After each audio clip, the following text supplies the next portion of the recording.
Hour 2 on a Monday. This is The Herd, wherever you may be and however you may be listening. iHeartRadio, Fox Sports Radio, FS1. In 15 minutes, I will have breaking news. I've made a personal life choice that needs to be discussed at some length. I'm very excited for this discussion. You're very excited. Yeah, I think a lot of people will relate to it. All right. Because I never treat people bad at restaurants. I don't protest. I don't go on Yelp. I don't do Yelp reviews. I'm not going to hurt restaurant employees. Not even like with a burner account. Not even like hiding. But I made a decision yesterday, and I may be wrong. And if I'm wrong, let's do one of those stupid polls. Other shows do every day. We do like twice a year. I'm going to have a poll. I'll tell you in 10 minutes. And the audience can react to my madness. All right, that's Joy Taylor's voice you're hearing.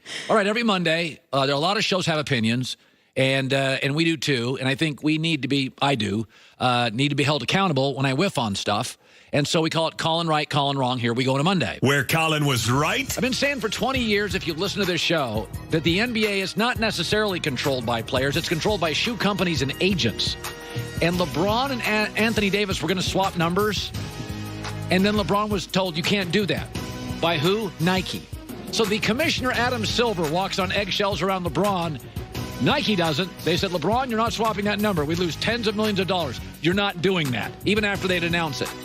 Been saying this. Everybody says basketball players play in the Olympics because of patriotism. That's certainly part of it. You know who else tells them to play in the Olympics? Shoe companies.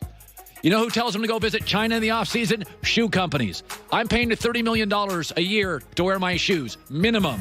You're going to play here, you're going to go there, and you're not swapping numbers. Shoe companies and agents have massive control. It's not a bad thing, by the way. It's just, listen, it's the culture of basketball. I'm not complaining, but here it was on display again this weekend. The number swap got turned down by Nike.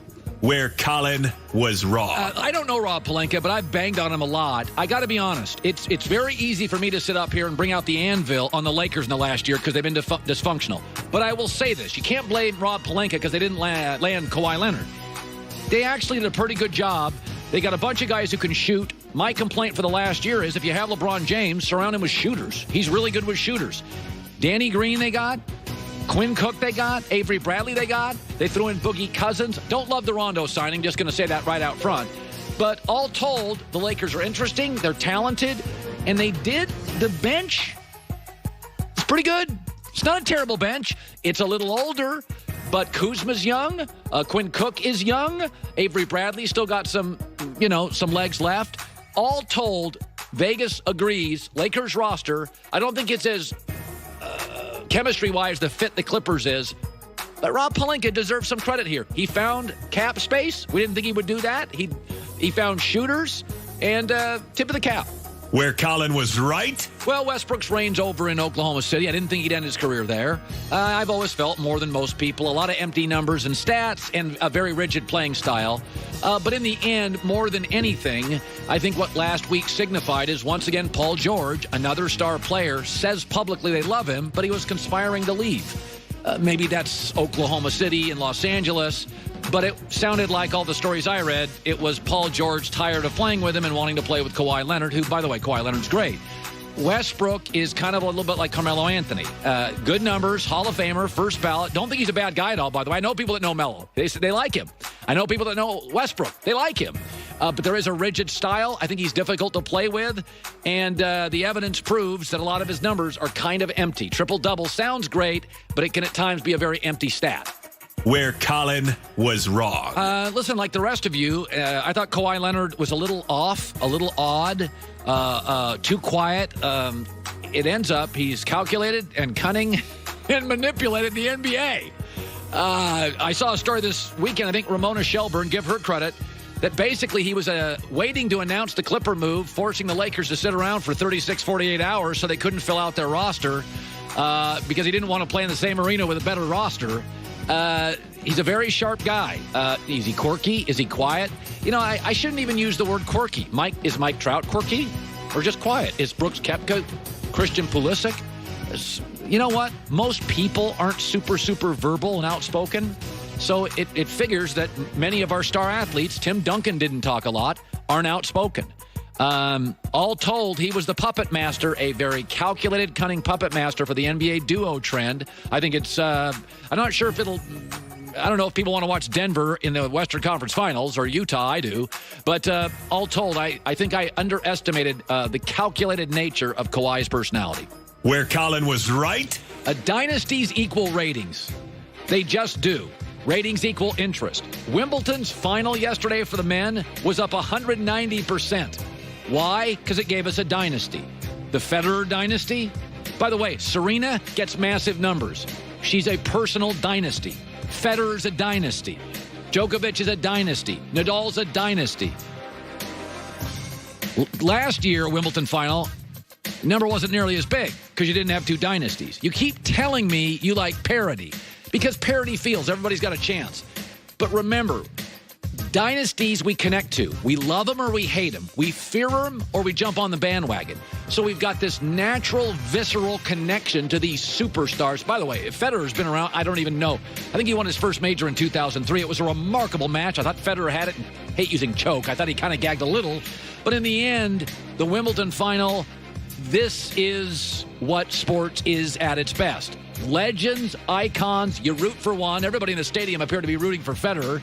But you were pulling for and against somebody, and they'll always be the ratings champs. Where Colin was wrong. Man, I apologize for Chris Paul for a long time. I blamed all the rest of the Clippers when he demanded, trades out of L.A., and I blamed everybody but Chris Paul. But in the end, nobody in the world, myself included, is a victim of their own reputation. What people say is generally what the consensus says is true, and the consensus is now saying Chris is difficult.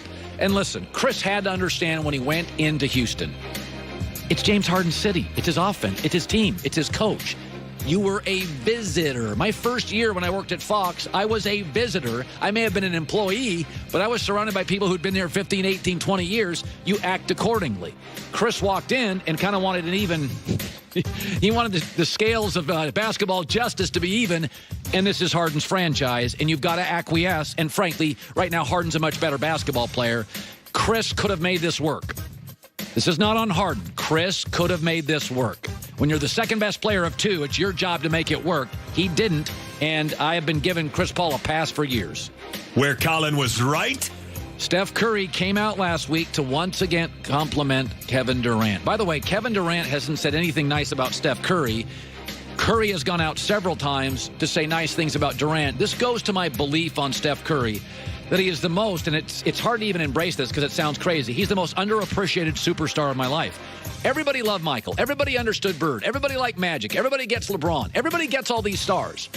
Steph Curry is nearly on equal footing, and nobody wants to give him credit. Players don't love him. Does everybody understand this Warrior dynasty? They won without Kevin Durant. They recruited Durant because of Curry and were 38-5 when Kevin Durant didn't play and Curry did. That's nothing against Kevin Durant. I think he's a very talented, at times flaky player.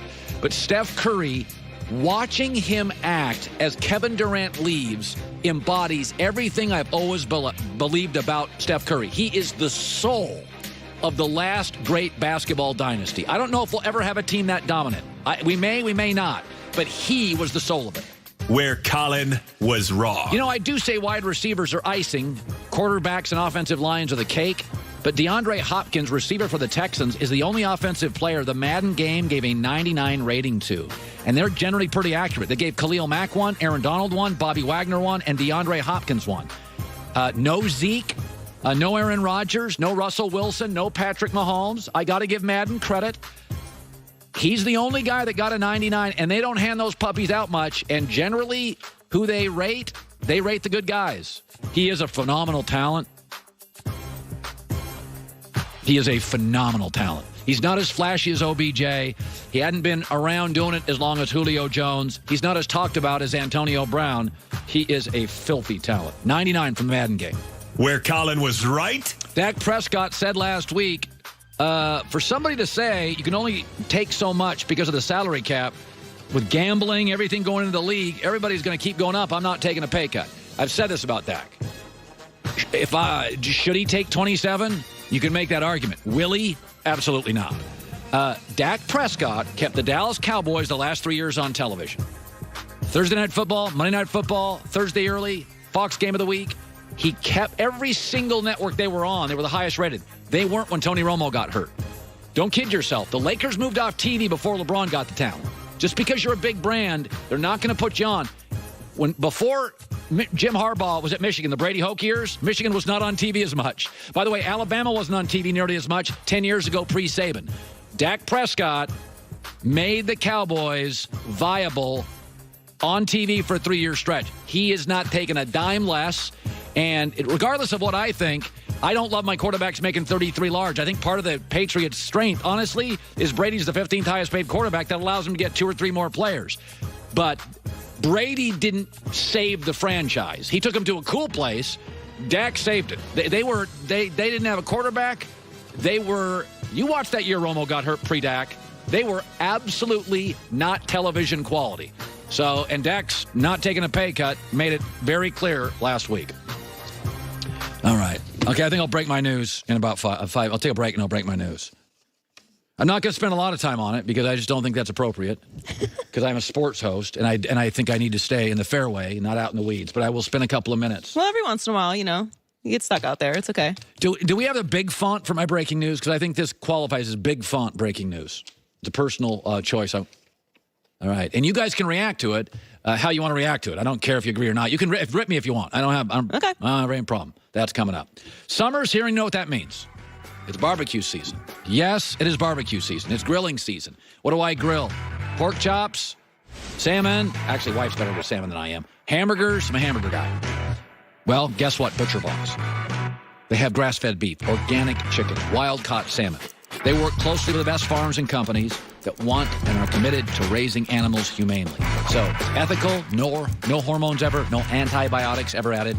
Delivered to your door, free shipping. So it comes out to less than $6 a meal, which is unbelievable considering the quality of the protein.